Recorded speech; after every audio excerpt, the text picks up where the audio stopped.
देवीं सरस्वतीं व्यासं ततो जयमुदीरये। तुलसीकरणं यत्र यत्र पद्मवनानि च पुराणपठनं यत्र तत्र सन्निहितः हरिः। जय रूप सनातन भट्ट रघुनाथ श्रीजीव गोपाल भट्टदास रघुनाथ। এই ছয় গোসাইর করি চরণবন্দন, যা হইতে বিঘ্ন নাশ অভীষ্ট পূরণ। বাঞ্ছা কল্পতরুভ্যস্য কৃপা সিন্ধুভৈব চ পতিতানাং পাবনেভ্यो শ্রীবৈষ্ণবেভ্यो নমো নমঃ। दुर्गमे पृथिवीन्धस्य स्खलत्पादगतिर्मुहुः स्वकृपाजष्टिदानेन सन्तवलम्बनम्।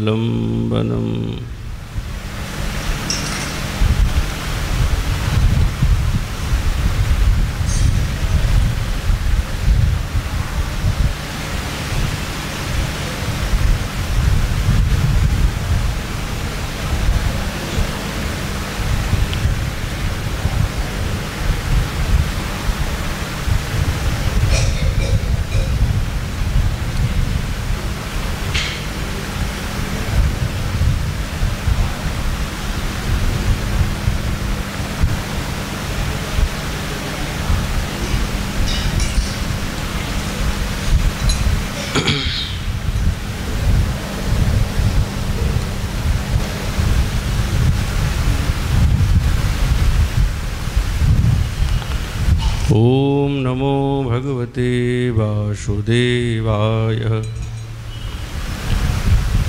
श्री श्री विलाप कुसुमांजलि। देवी दुख कुलसागरोदरे दूयमानमति दुर्गतं जनम्। त्वं कृपा प्रबलनौकयाद्भुतं प्रापय स्वपदपङ्कजालयम्।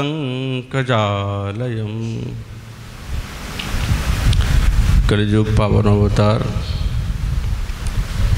नदिया बिहारी लाल श्री कृष्ण चैतन्य महाप्रभु तार अंतरंग प्रिय पार्षद गौड़ी आचार्यवर्य श्रील श्रीपाद रघुनाथ दास गोस्वामी चरण उनार बिलाप कुसुमांजलि रूपी ग्रंथ रत्ने श्रीपाद निरंतर एकेर पर एक सेई बिरहा बेदना निजेर अनुभवेर संगे प्रकाश करछेन।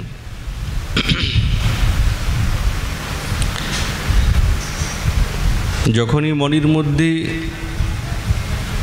দর্শন এবং সেবার থেকে বিরতি হয়ে যান,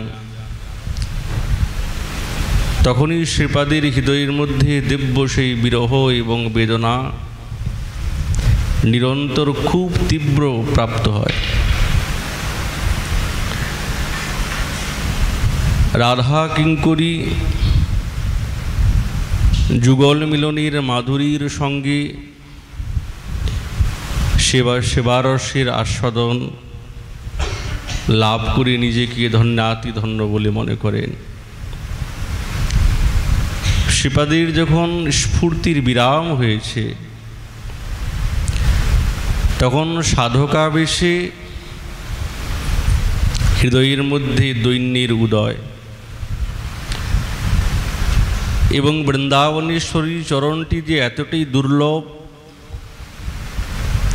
তখন মনে হচ্ছে। কেন স্বরূপের চিন্তনে কিন্তু এইটি মনে হচ্ছে না, তখন সাক্ষাৎ বলেই মনে হয়। কিন্তু এখন যখন বিরাম স্ফূর্তির বিরাম হয়ে গেছে, এখন মনে হচ্ছে যেই বস্তুর চিন্তা করছি কামনা করছি সে তো এত সহজ না, এত সহজভাবে সেটা কি প্রাপ্ত করা যায় না।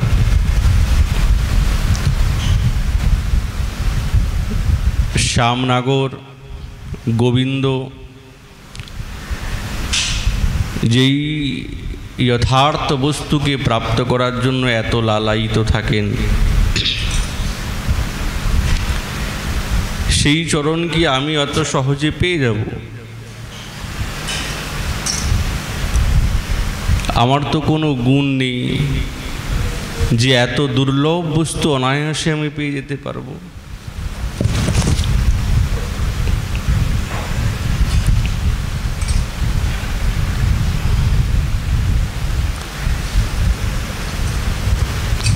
তখন মনের মধ্যে ছটপট করছেন, সাক্ষাৎ প্রাপ্তির সৌভাগ্য তো হলো না,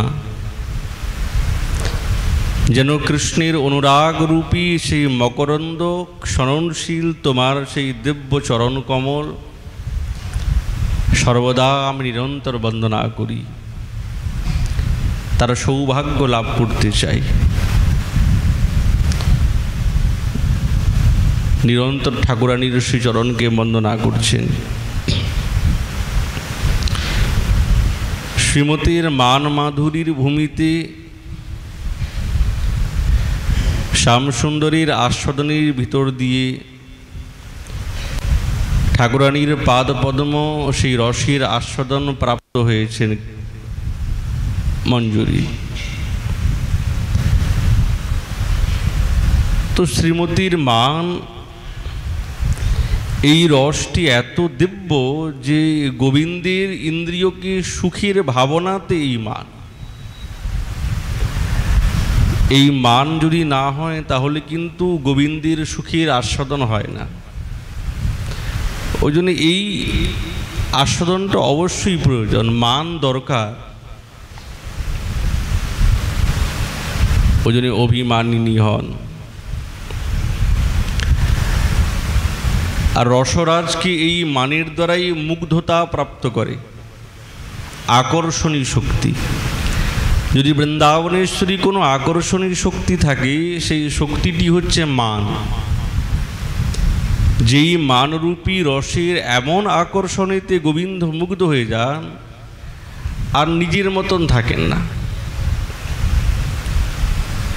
কবিরাজ গোস্বামীপাদ তাই তো বলছেন, কান্তা কৃষ্ণে করে রোষ, কৃষ্ণ পায় সন্তোষ, সুখ পায় তাড়ন ভর্ষণে, যথাযোগ্য করে মান, কৃষ্ণ তাতে সুখ পান, ছাড়ে মান অল্প সাধনে। এতে গোবিন্দের খুব আনন্দ হয়। যখন বৃন্দাবনেশ্বরী তাড়ন ভর্ষণ করেন, এতে যে দিব্য আনন্দ পান, এই আনন্দ অন্য কোনো বেদস্তুতির দ্বারাও তিনি পান না।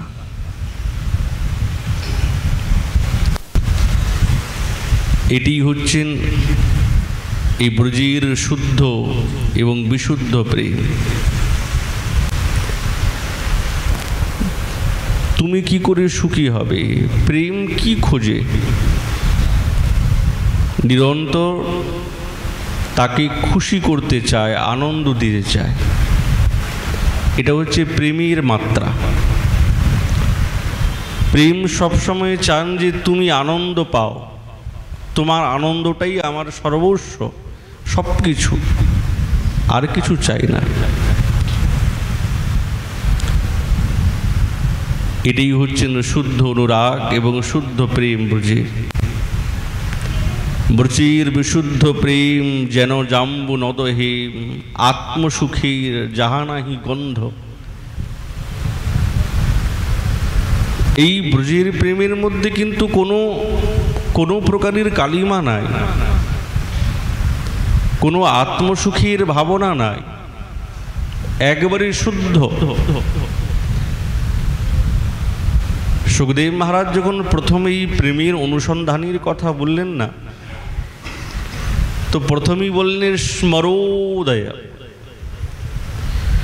কিন্তু স্মর শব্দের অর্থ কাম। কবিরাজ গোস্বামীপাদ বলছে না না, এটা হচ্ছে স্থূল ভাবনা,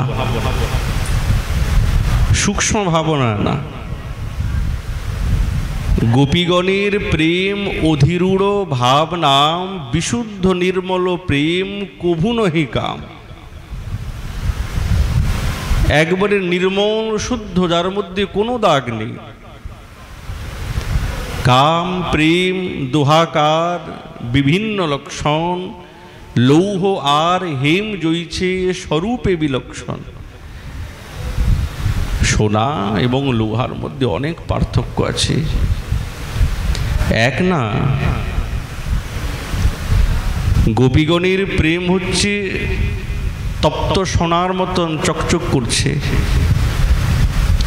আর কাম লৌহখণ্ডের মতন। এই জগতের ভাবধারা স্বরূপগত দেখতে একই রকম মনে হয়, কিন্তু মহারাজ জাগতিক নয়। সাধক তো এখানেই ভুল করে বসে, যে মনে হয় এই জগতের যেরকম চলছে ঠিক সেই রকমই, কিন্তু না, তার সঙ্গে কিছুতেই লেশ নেই। আত্মেন্দ্রিয় প্রীতিবাঞ্ছা তারে বলি কাম, আর কৃষ্ণেন্দ্রিয় প্রীতি ইচ্ছা ধরে প্রেম নাম। যেখানে আত্মসুখ স্বার্থ আছে, আমি সুখী হব, এটাকে প্রেম বলা যাবে না। যেখানে গোবিন্দকে সুখ দিতে চাই, গোবিন্দের সম্পূর্ণ ইন্দ্রিয়কে প্রীতি বাঞ্ছা করতে চাই, তখন সেটি প্রেম হয়ে যায়। কামের তাৎপর্য নিজ সম্ভোগ কেবল, কিন্তু কৃষ্ণ সুখ তাৎপর্য হয় প্রেম মহাবল। গোবিন্দের জন্যই সব কিছু, আমার বলে কিছু নেই। গোপীগণ তাদের ভাবনা, তাদের প্রেম সব কিছু গোবিন্দের জন্য সর্বস্ব সমর্পণ করেছেন, কিছু নিজের বলে রাখেন নাই। এই জগতে নিজের বলে কিছু না কিছু থাকে, বাইরে না থাক কিন্তু ভিতরে কিন্তু থাকে। কিন্তু ব্রজগোপীগণের নিজের বলে কিছু নেই, সব কিছু গোবিন্দকে দিয়ে দিয়েছেন, সব কিছু। সর্বত্যাগ করি করে কৃষ্ণের ভজন, কৃষ্ণ সুখ হেতু করে প্রেম সেবন। ইহাকে কহিয়ে কৃষ্ণে দৃঢ় অনুরাগ, স্বচ্ছ ধৌত বস্ত্রে জইছে নাহি কোনো দাগ। কবিরাজ গোস্বামী পাক সাধকের মনের মধ্যে শুদ্ধ প্রেমটাকে জানানোর জন্য বলছেন, একবারে স্বচ্ছ বস্ত্রের মধ্যে যেরকম কোনো দাগ থাকে না, সেরকম ব্রজগোপীগণের হৃদয়ের মধ্যে কোনো প্রকারের দাগ নাই। কোন দাগের কথা বলছেন?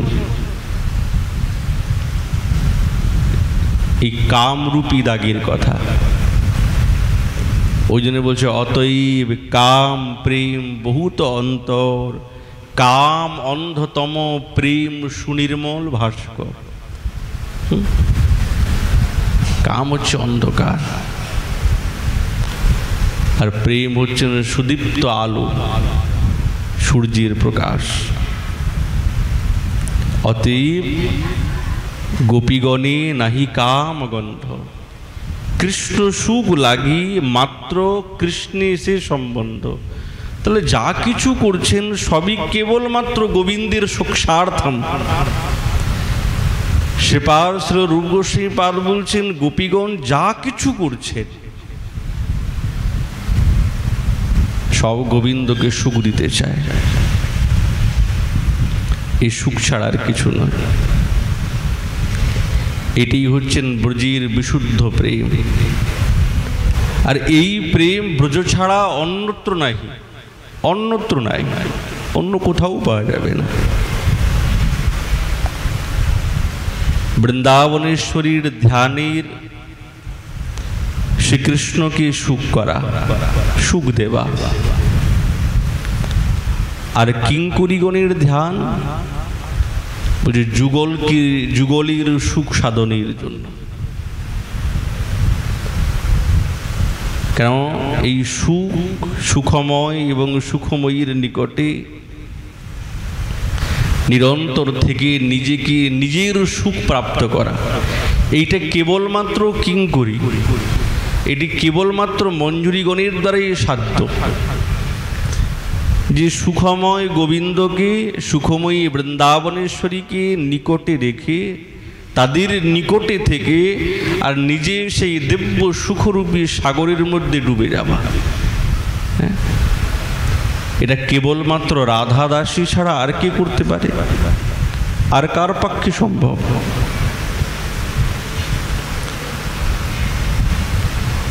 যুগলীর সুখীর সাধনাচ্ছা যার মনের মধ্যে আছে, তারই সেবা তো প্রশংসার্হ, শ্রেষ্ঠ। ওই জন্য রাধা কিঙ্করী, রাধা দাসী এই যুগল সুখীর সাধনার ইচ্ছাতে তার হৃদয়ের মধ্যে নিরন্তর চরমতা, অল্প স্বল্প না, চরম, তবেই তো তিনি সমর্থা হন উভয়কে সুখ দেবেতে, আর কেউ কিন্তু হন না। এই বিষয়ে কিন্তু আর কেউ নেই, মঞ্জুরিগণই আছেন। ওই জন্যে কিঙ্করী মঞ্জুরি রূপেতে শ্রীপাদ বৃন্দাবনেশ্বরীর মানান্তে যখন যুগল মিলনের সুখের বিধান করালেন, তো এতে মঞ্জুরিগণের নিজের সুখ তো হচ্ছেই, তিনি আনন্দ পাচ্ছেন, যুগলের মিলন করিয়ে তিনি আনন্দ পাচ্ছেন। বৃন্দাবনেশ্বরীর নিয়োজনের সঙ্গে সাক্ষাৎকার হয়েছে, আর তো স্থির থাকতে পারছেন না, অনুরাগীর দ্বারায় নিরন্তর নিজেকে নিযুক্ত করে রেখেছেন। বাহ! শ্রীপাদের হৃদয়ের মধ্যে একটি দিব্য ভাবের উদয় হলো, এক একটা লীলার স্ফূর্তি হচ্ছে, তো একটি ভাবের উদয় হলো। যখন রাধা গোবিন্দ দুইজনই সেই নিবৃত নিকুঞ্জে দিব্য লীলা কেলি বিলাসে মত্ত আছেন, একবারে মত্ত হয়ে গেছেন সেই কুঞ্জেতে, তো মঞ্জুরিগণ এই দিব্য লীলা কেলি বিলাস গবাক্ষর অন্দর দিয়ে দর্শন করে আনন্দে বিভোর। কেননা স্বামিনীর অভিন্ন দেহা, অভিন্ন প্রাণা তুলসী মঞ্জুরি, তিনি এই দেখছেন যে পরস্পর পরস্পর লীলা কেলি বিলাসে এমন মত্ত হয়েছেন, সারা অঙ্গ বিন্দু বিন্দু ঘর্মবিন্দু দেখা যাচ্ছে। সেবা চাই। সঙ্গে সঙ্গে তুলসী মঞ্জুরি বিজনপত্র নিয়ে উপস্থিত, আর মন্দ মন্দ বাতাস করছেন। আর এই নিভৃত নিকুঞ্জের সেবাটা এমনভাবে সেবা, এখানে যে মন্দ মন্দ বিজন করছেন, এই বিজনের শব্দের দ্বারাই যাতে যুগলের বিলাসের রসের মধ্যে যাতে কোনো বিঘাত না ঘটে। বিঘাত ঘটলে কিন্তু সেবাটা হলো না, তাহলে সেবার পরিপাটিটা ঠিক হলো না। কেন বিজন করতে গেলে তো একটা শব্দও হয়, কিন্তু এমনভাবে বিজন বিষয়ে তিনি সুদক্ষতাকে লাভ করেছেন না, কোনো শব্দ নেই, একবারে মন্দ মন্দ, যেন এই বিজনটি খুব সুখস্পর্শ হচ্ছে যুগলে। আর দিব্য সেই লীলারসকে নিরন্তর আস্বাদন করছেন। গোবিন্দের সঙ্গে বৃন্দাবনেশ্বরী দিব্য তার লীলাকেলি বিলাসে মত্ত আছেন। কেননা স্বামিনীর ভাবের যোগ্য নায়ক হচ্ছেন শ্যামসুন্দর, হ্যাঁ, একবারে যোগ্য নায়ক। মদন রসেতে তার দিব্য অদ্ভুত উপচারেতে আনন্দ মূর্ছা প্রাপ্ত হয়েছেন নায়ক। যখন আনন্দ মূর্ছা প্রাপ্ত হয়েছেন নায়ক, সঙ্গে সঙ্গে এই দিব্য কেলিবিলাস স্থগিত হয়ে গেল। যেমনি স্থগিত হয়েছে, অনুরাগমূর্তি বৃন্দাবনেশ্বরী তার দিব্য রসের দ্বারায় অতৃপ্তা, পরিপূর্ণা না। যেহেতু নিজে স্বয়ং এই দিব্য লীলাকেলি বিলাসে তিনি হচ্ছেন বিদগ্ধ, বৃন্দাবনেশ্বরী তিনি কিন্তু বিদগ্ধ। তিনি দিব্য লীলাকে বিস্তার করতে আরম্ভ করলেন। কেন? যাতে নায়কের মনের মধ্যে সেই রসের ভাবটা আরো বেশি বাড়াতে হবে। অল্প আছে তো, এই বাড়ানোর দায়িত্ব কে বাড়াতে পারেন বলছেন? এই বিষয়ে বৃন্দাবনেশ্বরী হচ্ছেন বিদগ্ধা। তিনি মদন কেলি উৎসবে যেরকম বৃন্দাবনেশ্বরী তিনি হচ্ছেন শ্রেষ্ঠ রূপেতে নিজের ভাব এবং ভঙ্গিকে প্রকাশ করছেন। কিঙ্করী বুঝতে পেরেছেন। তুলসী মঞ্জুরি পাশে আছেন তো মন্দ মন্দ হাসছেন। তো এই হাসি দেখে গোবিন্দের মনের মধ্যে যেন নতুন একটি কোনো ভাবের উদয় হয়েছে। এটা এই ভাবটা কি সেটা বলতে পারছেন না তিনি।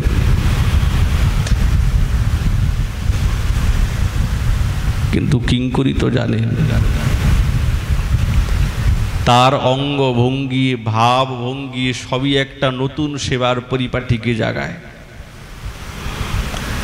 কেন? এই রকম সেবা আর কেউ করতে পারবে না। ও নিরূপম সেবাতে সুদক্ষ হচ্ছেন কিঙ্করী।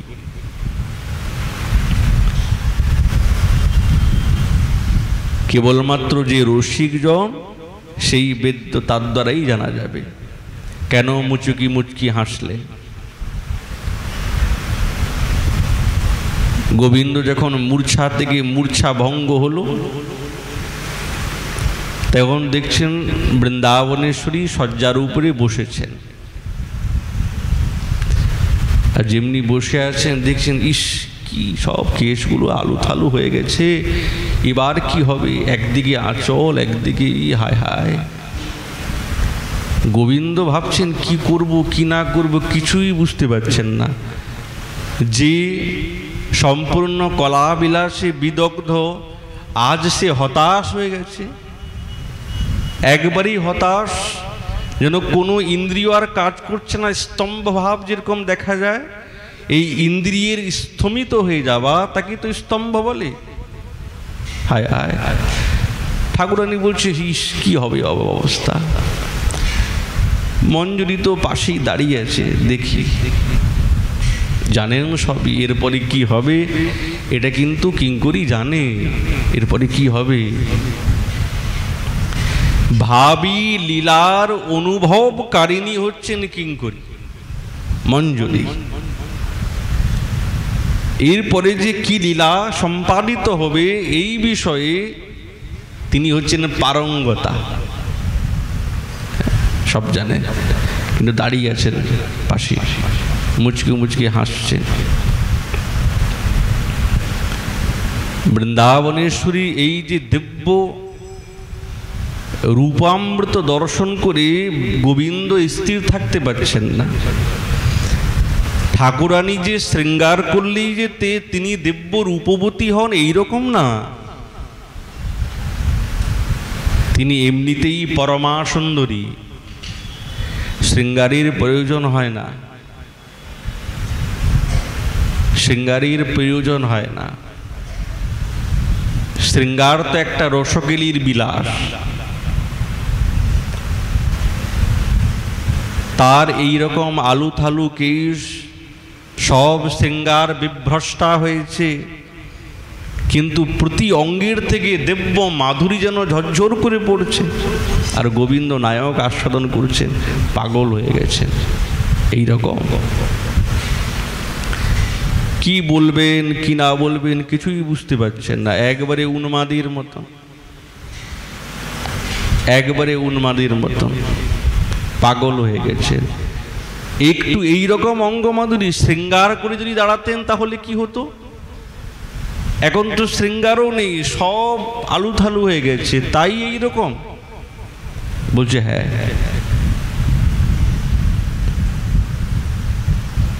লীলা অন্তে সুখে ইহার যে অঙ্গ মাধুরী, তাহা দেখি সুখে আমি আপনা পাশরি। থাকতে পারছেন না গোবিন্দ। গোবিন্দ বলেই বলছেন, তুমি মোর নিধি রাই, তুমি মোর নিধি, না জানি কি দিয়া তোমা নিরমিল বিধি। বসিয়া দিবস রাতি অনিমিষ আঁখি, কোটি কল্প যদি নিরবধি দেখি।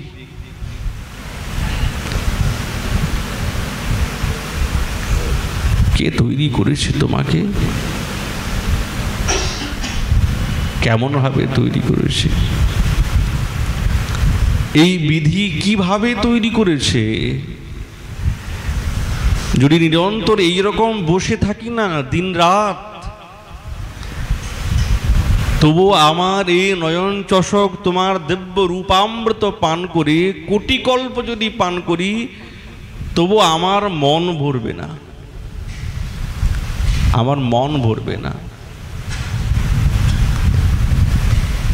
তবু তিরোপিত নহে এই দু নয়ন, জাগিতে তোমারে দেখি স্বপনে সমান। এমন উন্মাদ পাগল হয়ে গেছেন তো সাক্ষাৎ দেখছেন বৃন্দাবনেশ্বরীকে সামনে, এইরকম আলু থালু কেশ, এরকম বসন ভূষণ সব চারিদিকে পড়ে আছে। এইভাবে রূপ দেখেই গোবিন্দের এইরকম অবস্থা। বলছে আমি সাক্ষাতের দেখেও যেন মনে হচ্ছে আমার যেন স্বপ্ন সত্যি, মাঝে মাঝে স্পর্শ করছেন সত্যি, ও যেন সেটাও স্বপ্ন বলে মনে হচ্ছে। হ্যাঁ, দর্পণ নীরস সুদূরে পরিহরি, কিছার কমলের ফুল বটেক না করি। ছিছি কি শরদের চাঁদ ভিতরে কালিমা। গোবিন্দ একের পর এক উপমা দিচ্ছেন বৃন্দাবনেশ্বরীর সঙ্গে। আমি চাঁদের সঙ্গে তুলনা দেব? আহা গো, কেমন তুমি চাঁদ বদনী। বলছে না না, তার মধ্যেও তো কালিমা দাগ আছে, তার সঙ্গে তুলনা দেওয়া যাবে না।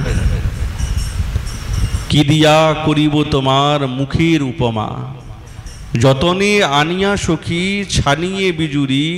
অমিয়ার সাঁচে যদি রচিয়ে পুতলি, রসের সায়র মাঝে করাই স্নান, তবু তা না হয় তোমার নিছনি সমান। এত কিছু করেও কিন্তু তোমার রূপের সমান কিন্তু হবে না, তোমার মতন হবে না, তুমি অনুপমা। এই জগতে এমন কোনো বস্তু নেই যে বস্তুর দ্বারায় তোমার তুলনা দেওয়া যেতে পারে। সব কিছুর মধ্যে কোনো না কোনো দোষ আছে, কোনো না কোনো ত্রুটি আছে, কিন্তু তোমার মধ্যে তো কোনো ত্রুটি নেই, কোনো দোষ নেই, কি করে তুলনা দেওয়া যেতে পারে?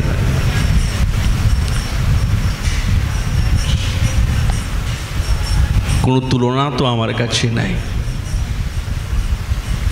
হিয়ার ভিতরে থুইতে নহি পরতীত, হারাই হারাই যেন সদা করেছি তো।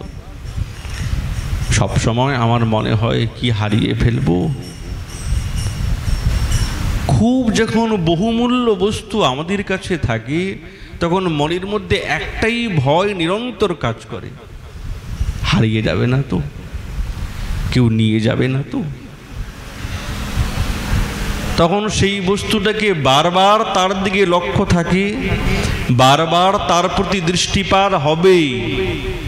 আর গোবিন্দের প্রাণীর প্রাণ হচ্ছেন সাক্ষাৎ রাধা ঠাকুরানী। তার অমূল্য সম্পদ, এই সম্পদ বহুমূল্য, যার কোনো উপমা নাই। ওই জন্য মনে মনে ভাবেন কি হারিয়ে ফেলব, কি হারিয়ে যাবে, ওই জন্য ছটফট করেন বারবার। মনের মধ্যে চাঞ্চল্যতা এসে উপস্থিত হয়। কেনই বা হবে না? এই জগতে সব কিছু তো রাধাময়। ঠাকুরানী ছাড়া তো কিছু জানেন না তিনি। যা কিছু সব বৃন্দাবনেশ্বরীর জন্য, যা ভাবনা, যা চিন্তন, যা কিছু করেন সবই তো বৃন্দাবনেশ্বরীর জন্য। আর কিছু ভাবেন না, চিন্তনও করেন না। ওইভাবেই তাকিয়ে আছেন, বসে আছে, যেন সমাধি লেগে গেল। ঠাকুরানীর রূপ দর্শন করে গোবিন্দের সমাধি লেগে গেছে। কি আশ্চর্যের কথা, একবারও পলকও নড়ছে না। যদি পলকটা নাড়াই, যদি এই দিব্য রূপামৃত পানিতে বিঘাত ঘটে যাবে। অপলক দৃষ্টিতে নিরন্তর বৃন্দাবনেশ্বরীর সেই মাধুরী আস্বাদন করছেন প্রেমের সঙ্গে। তো বৃন্দাবনেশ্বরী বলছে, কি দেখো তুমি বারবার? একবারে তাকিয়ে আছে পাগলের মতন। আর দেখো সময় হয়ে যাচ্ছে, বোঝো না তুমি? তখন যেন মনে একটু চেতনা হলো, শোনো, এক কাজ করো, এইভাবে যদি যাই, কুঞ্জের বাইরে যদি বেরোই, তাহলে সখীগণ দেখে তো আমাকে খুব কৌতুক করবে, পরিহাস করবে। না, তুমি এক কাজ করো, তাহলে না আমাকে সাজিয়ে দাও, আমার বেশটা রচনা করে দাও তুমি তাড়াতাড়ি। তুমি যখন নষ্ট করেছো, তুমি সাজিয়ে দাও। গোবিন্দ তো এইটাই চায় যে আমি যাতে এই সেবার সুযোগটা পাই। আজ বৃন্দাবনেশ্বরী যেন তাকে এই দিব্য কৃপা দিয়েছে, কৃপা করেছেন, যেই কৃপার জন্য গোবিন্দ কিঙ্করীর কাছে এত অনুনয় বিনয় করেছিলেন। আর সেই সৌভাগ্যবান নিজেকে মনে করছেন। তো কিঙ্করী তুলসী মঞ্জুরি পাশেই তো দাঁড়িয়ে আছেন, তো তার দিকে একবার তাকালেন, একবার দৃষ্টিপাত করলেন। যখনই দৃষ্টিপাত করলেন, তো তুলসী মঞ্জুরি একটু মুচুকি হাসলেন, যেন পরস্পর পরস্পর ইঙ্গিতেই কথা হয়ে গেল। কিঙ্করী বলতে চাচ্ছেন, তুমি যেইটি আমার কাছে চেয়েছিলে, এই আমি তোমাকে দিলাম। এবার তুমি কি করবে না করবে তুমি জানো। গোবিন্দের মনে তো খুব আনন্দ, আনন্দ আর সীমা নাই। শ্রীমতীর বেশ রচনা করবেন, নাগর একবারে বিহ্বল, যিনি রূপ দর্শন করে এইরকম উন্মাদ হয়েছেন, তিনি আবার ঠাকুরানীর বেশ রচনা করে দিবেন, শৃঙ্গার করবেন। একবারে তাড়াতাড়ি বসেছেন সামনে। এখন শৃঙ্গার তো দাঁড়িয়ে দাঁড়িয়ে হয় না, বসে বসে হয়। ঠাকুরানী বসেছেন,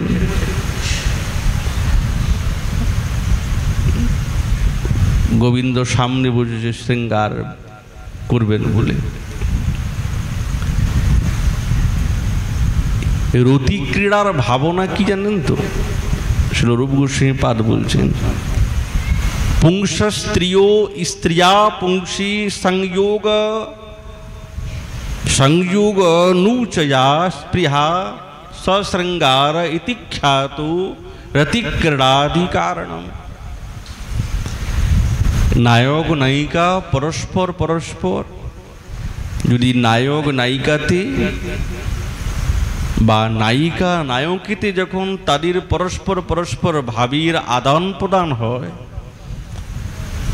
তখনই এই দিব্য রসের বা শৃঙ্গারের প্রকাশ জাগে। নাহলে একলা একলা হবে না। শৃঙ্গার মানে নায়ক নায়িকার প্রয়োজন আছে। নায়কে নায়কে হবে না, নায়িকা নায়িকাতে হবে না, নায়ক এবং নায়িকার প্রয়োজন আছে, তবেই এবং রতি ক্রীড়াদি সম্ভাবনা দ্বারায় যেই ভাবনামৃত জাত হয় তাকে শৃঙ্গার বলে। আজ গোবিন্দ হচ্ছেন নায়ক, আর সাক্ষাৎ রাধা ঠাকুরানী তিনি হচ্ছেন নায়িকা। তো গোবিন্দ শৃঙ্গার করতে বসবেন, এখন কি আগে করবেন কিছু বুঝতে পারছেন না। কখন কাঁচুলি ধরছেন, কখনো কেস দিকে দৌড়াচ্ছেন। কি করো তুমি? আরে এক একটা করো। এখন কি জানেন, যখন পেয়ে গেছি এখন কোনটা আগে করব আর বুঝতে পারছি না। যেই বস্তু আমার জীবনে অপ্রাপ্য, কোনোদিন পাবো না, সেই বস্তু যদি এসে যায়, যিনি প্রাপ্ত করেছেন তখন তিনি ভাবতে পারেন না যে কোনটা ক্রমে করতে হবে, কোনটা আগে করতে হবে, কোনটা পরে করতে হবে। তখন যেন পাগলের মতন দৌড়াচ্ছে, একবার এই দিকে, একবার ওই দিকে, একবার ওই দিকে। তো গোবিন্দেরও সেই রকম স্থিতি হয়েছে। বৃন্দাবনেশ্বরী বলে দিয়েছে, তুমি আমাকে একটু বেশটা বানিয়ে দাও তো সুন্দর করে।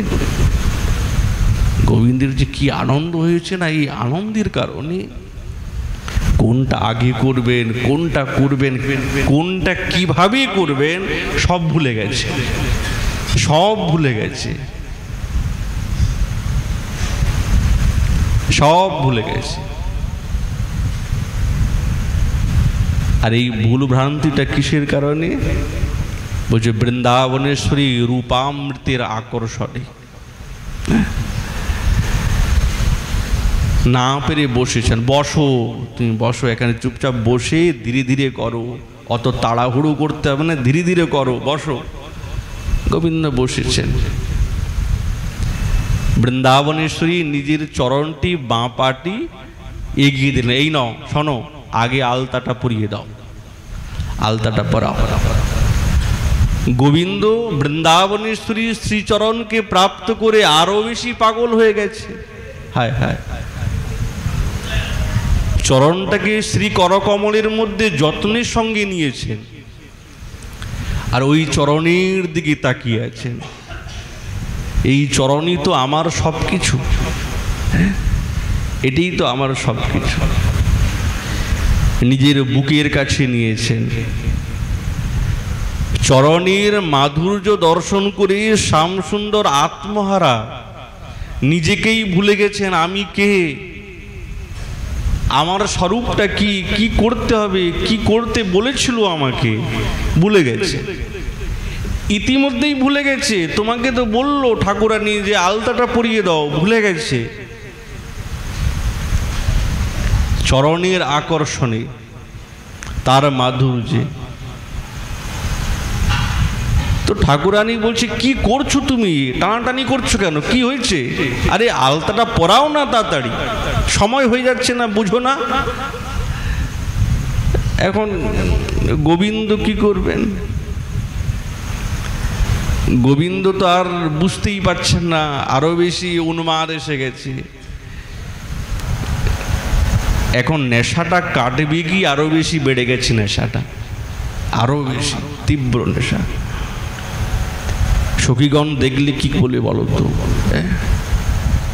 তাড়াতাড়ি করো, বিলম্ব করো না, করতে তো হবে। শ্যামসুন্দর কখনো সেই চরণটাকে বুকে লাগাচ্ছেন, কখনো দিব্য অধর সুধা দ্বারায় নিরন্তর সেই লেহন করছেন, কখনো বা সেই কম্পিত করে করে বারবার পরিমর্দন করছেন, সুখ যাতে বিধান করতে পারেন। কখনো ওই আলতা পরিয়ে দেবেন তো হাত তো নড়ছে, অলক তো লাগাবেন, হাত নড়ছে, তো হাত নড়লে কি আর আলতা লাগানো যায়? সে কেমন ভেমন করে আর রেখাপাত হয়ে যাচ্ছে আলতা। অনেক যতনে রতন পাইয়া থুইতে ঠেই না পায়। অনেক যতনে এই দিব্য রত্ন পেয়েছে, এখন কিভাবে রাখবে, কিভাবে সুরক্ষিত করবে ঠাকুর আর বুঝতে পারছেন না। শ্যামসুন্দরের এইরকম অবস্থা। কখনো হৃদয়ে লাগাচ্ছেন, কখনো মাথায় নিচ্ছেন। ওই চরণকে যখন হৃদয়ে লাগিয়েছেন, তো আলতাটাও লাগিয়েছেন, আবার এই আলতা তো একবারে কেমন যেন বিস্ত্রী হয়ে গেছে। আলতা তো লাগানো তো হলো না, কেমন যেন বিস্ত্রী একবারে পুরো লেপে পোতে দিয়েছেন, নড়ছে তো হাত। বৃন্দাবনেশ্বরী বারবার বিরক্ত, কি যে করে, হায় হায় আর কি হবে। একবার মঞ্জুরির দিকে তাকায়, মঞ্জুরি মুচকি মুচকি হাসছেন, দেখি কি হয়, কি হয় দেখি। কেন হচ্ছে এই ভাবগুলি?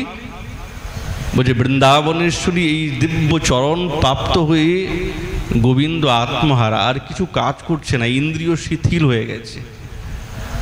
যখন নিজের বুকেটে লাগালেন না, এই বুকেতে বৃন্দাবনেশ্বরীর শ্রী চরণ চিহ্ন, সেই অলক্তক রস লেগে গেছে, লাল টুকটুক। মনে হচ্ছে কেমন, আজ যেন এই অন্ধকারের মধ্যে দিব্য তেজবান সূর্যের উদয় হয়েছে।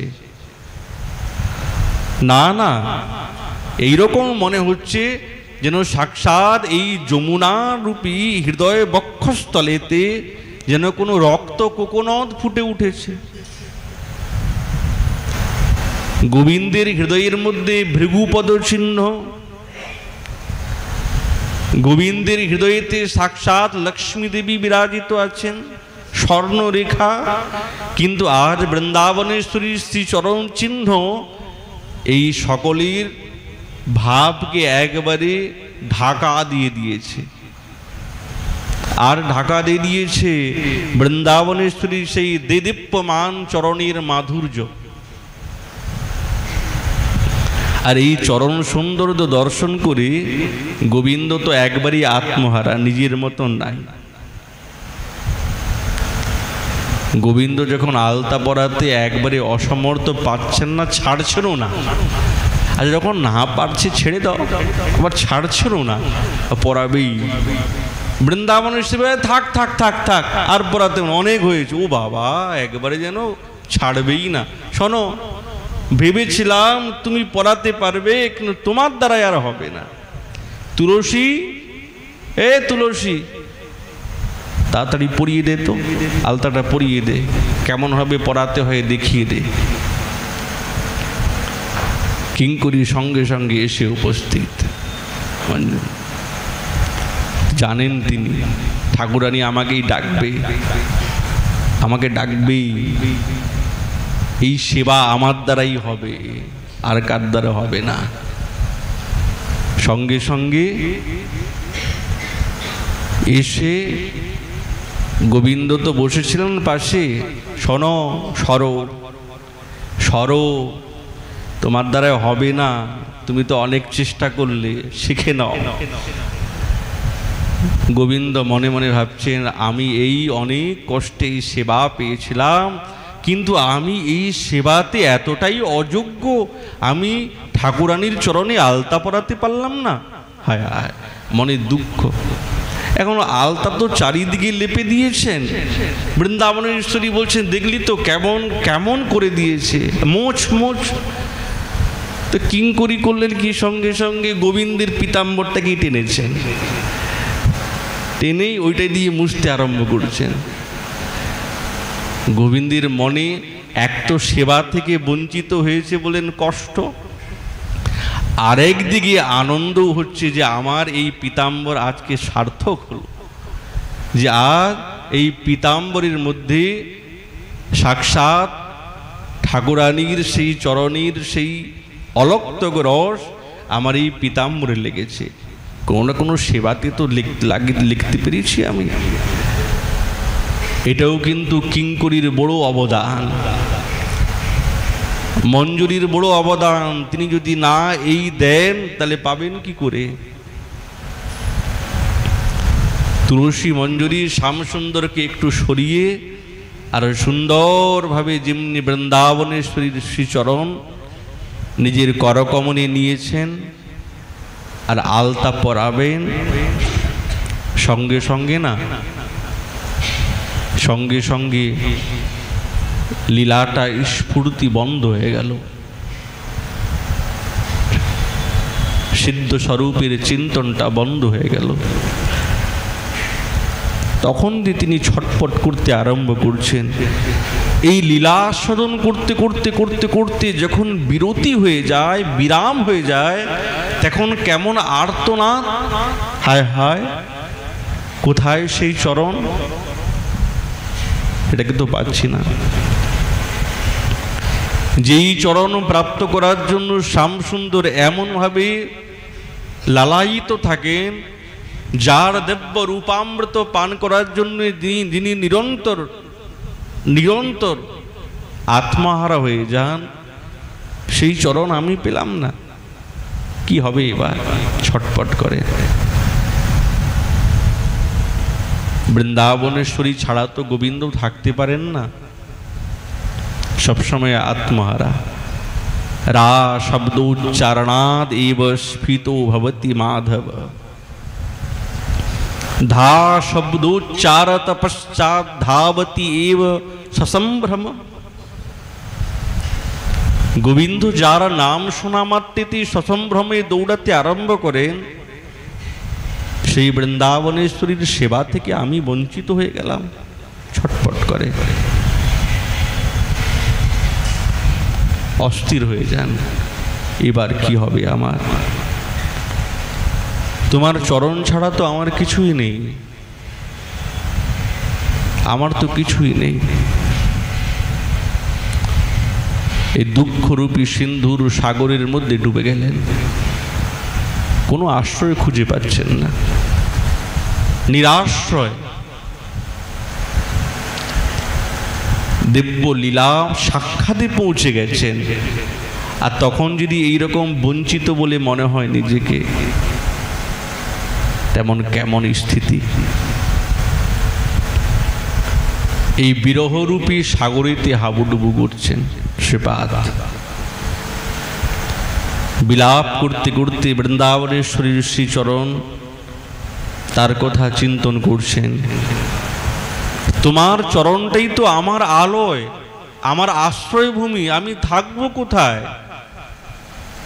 আমার থাকার জায়গা নেই, একটাই আলোয় আমার। হে বৃন্দাবনেশ্বরী, তোমার চরণটাই হচ্ছে আমার একমাত্র আলোয়। তুমি আমাকে এই দুঃখরূপী সাগর থেকে উঠাও।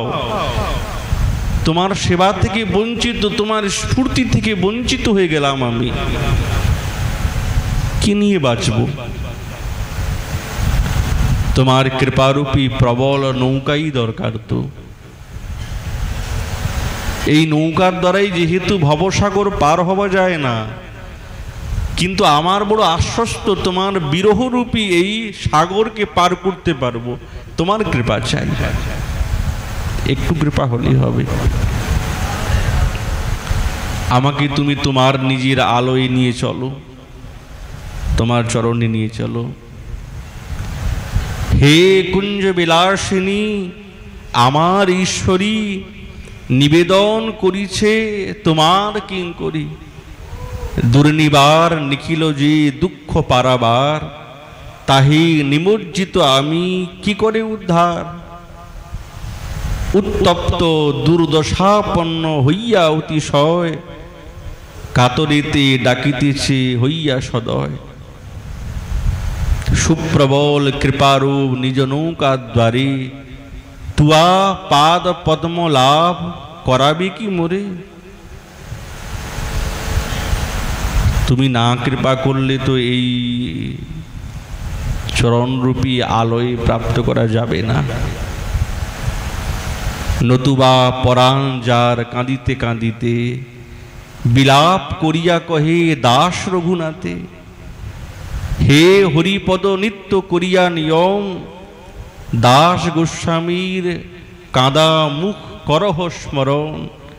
তবে তো গলিবে তোমার পাষাণ হৃদয়, হৃদয়েতে লীলাস্ফূর্তি হইবে নিশ্চয়।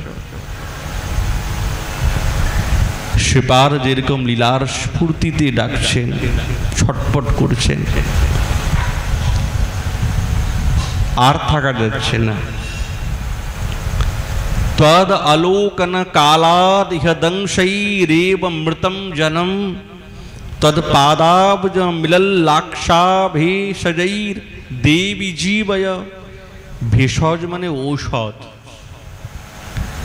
এতটাই দুঃখ, এতটাই দুঃখ, এতটাই বেদনা। এই বেদনাটা কেমন জানেন তো? শ্রীপাদ বলছেন, তোমার অদর্শন রূপী বিষধর কাল সর্প আমাকে দংশন করেছে, ছটফট করছে। বিষ সারা দেহেতে ছড়িয়ে গেছে, অল্প স্বল্প বিষ নয়, সারা শরীরে। কি বিষ? তোমার অদর্শন রূপী বিষ দংশন করেছে। তোমাকে না পেয়ে এই বিষ আমার সারা শরীরে ছড়িয়ে গেছে। এখন আমার দেহটা মৃত পায়, মরতে বসেছি, মৃত্যু অবস্থা, মরে যাব, কিন্তু বাঁচতে চাই, মরতে তো চাই না। মরলে তো সেবা হবে না, সেবা তো বেঁচেই হয়। মরে গেলে তো সেবা থেকে বঞ্চিত। মৃত্যু তো চাই না, আমি বাঁচতে চাই। কিন্তু এই বাঁচার একমাত্র উপায় তোমার শ্রীপাদ পদ্মের মিলিত যে লাক্ষা, যে অলক্ত, যে আলতা, সে আলতারূপী ঔষধ যদি আমার হৃদয়েতে একবার স্পর্শ হয়, একটাও যদি ছিটে ফোঁটা পাই, এই ঔষধের দ্বারাই আমার প্রাণ ফিরে পাব।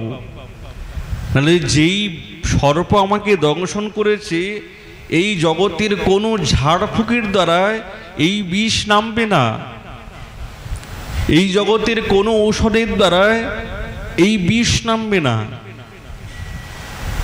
ওই যে তোমার চরণে লাগানো আছে সে অমৃতরূপী আলতা, ওই ভেষজই আমার চাই। তবেই আমার এই দেহের ভয়ানক বিষ নেমে যাবে।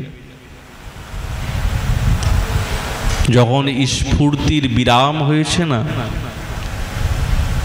শ্রীপাদ শ্রী রঘুনাথ দাস গোস্বামী পাদের যে তীব্র বিরহ, তো অনেক প্রকার আছে, কিন্তু উনার বিরহের মধ্যে তীব্রতা আছে, যেই তীব্রতা নিরন্তর মৃত্যু স্থিতিকে প্রাপ্ত করে দিয়েছে। কেন এমন বিষধর সর্পের দংশন, তীব্র জ্বালা। একবারেই তো মৃত্যু হয় না। কোনো বিষধর সর্পেরই দংশন করে তো আগে জ্বালা উঠে, খুব জ্বালা, তীব্র বেদনা, ছটফট করে, তবে যে মৃত্যুকে প্রাপ্ত করে।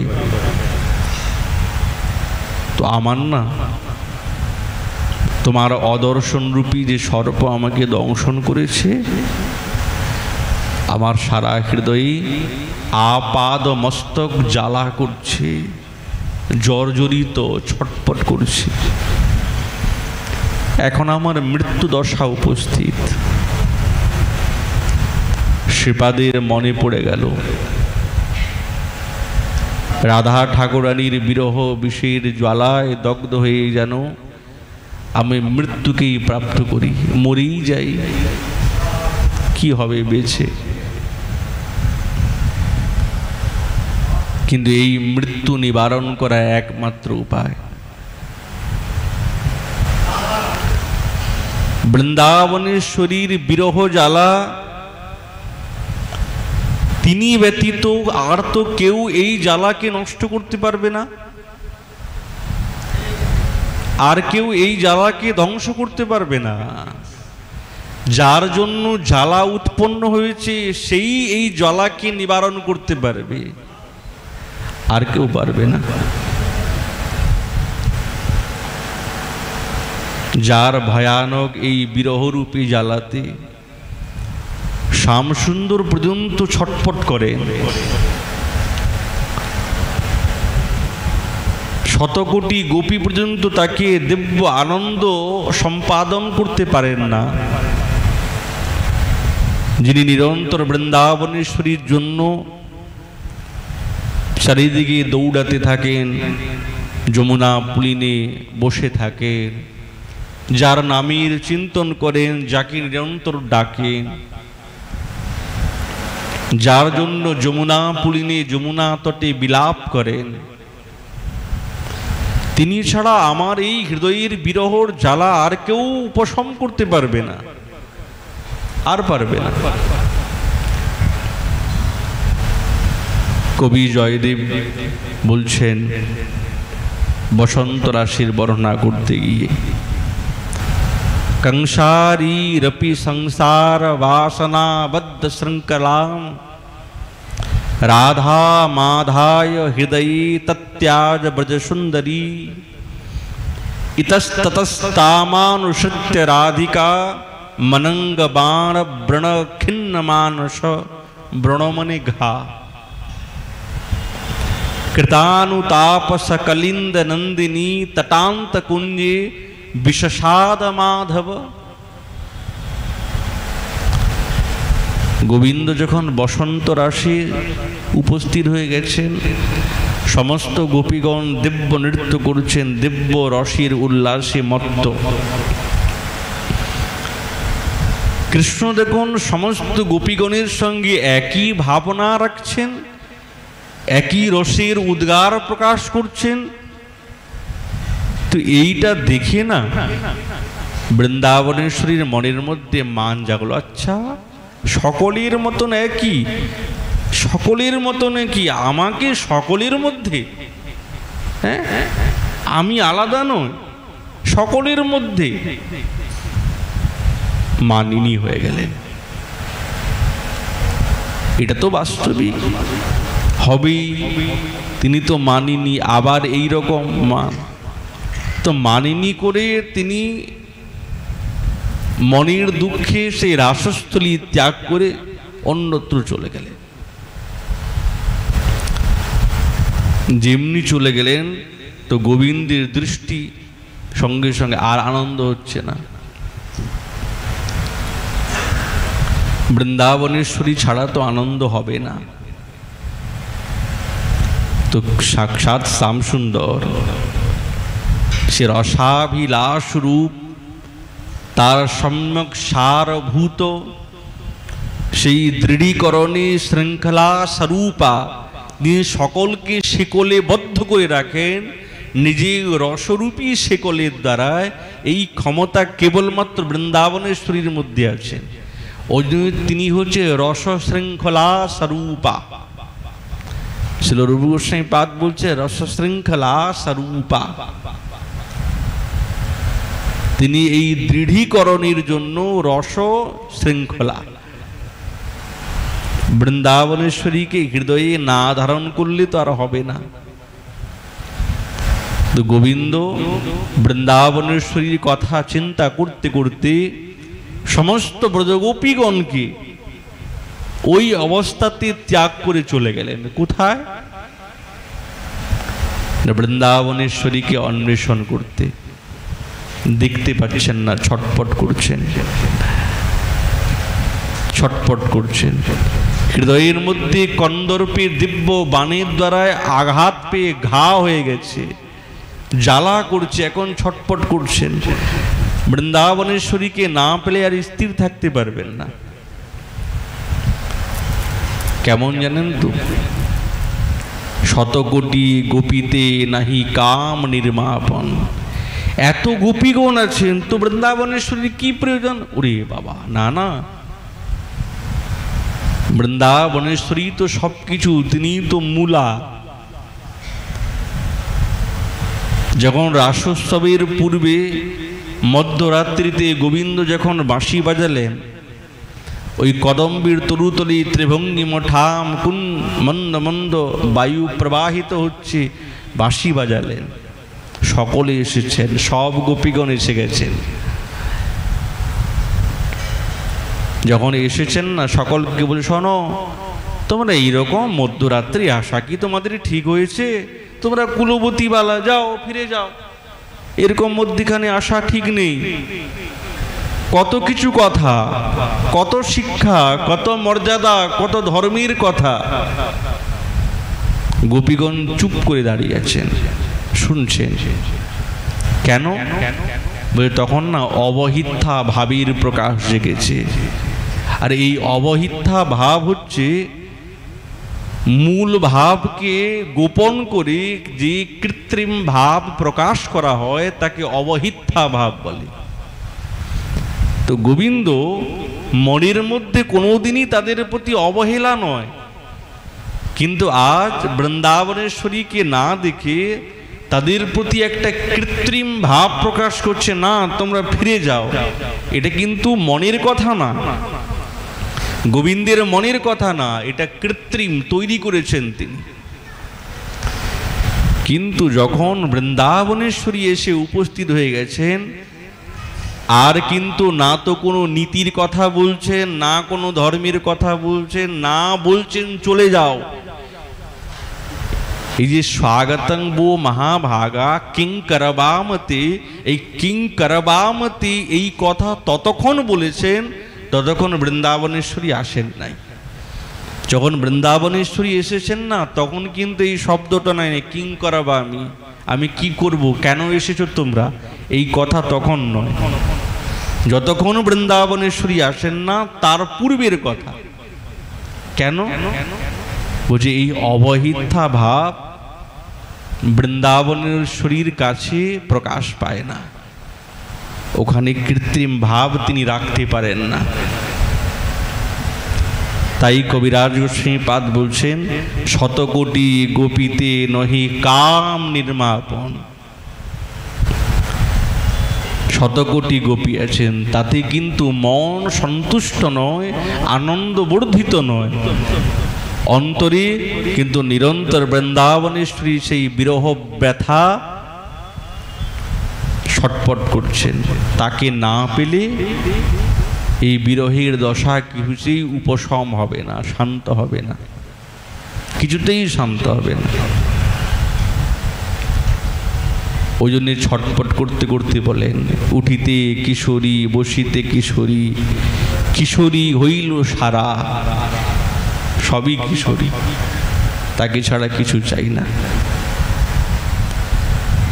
ওই জন্য শ্রীপাদের হৃদয়ে যে বিরহের ব্যথা জেগেছে, এই বিরহের ব্যথা লীলাতে যখন বিরাম, তখন ছটপট করছেন, কাঁদছেন, তুমি ছাড়া আর কোনো গতি নেই, তোমার চরণ ছাড়া জীবনটা একবারে অস্থির, আর বাঁচব না। তখন বিরহী আর্তনাদ করছেন।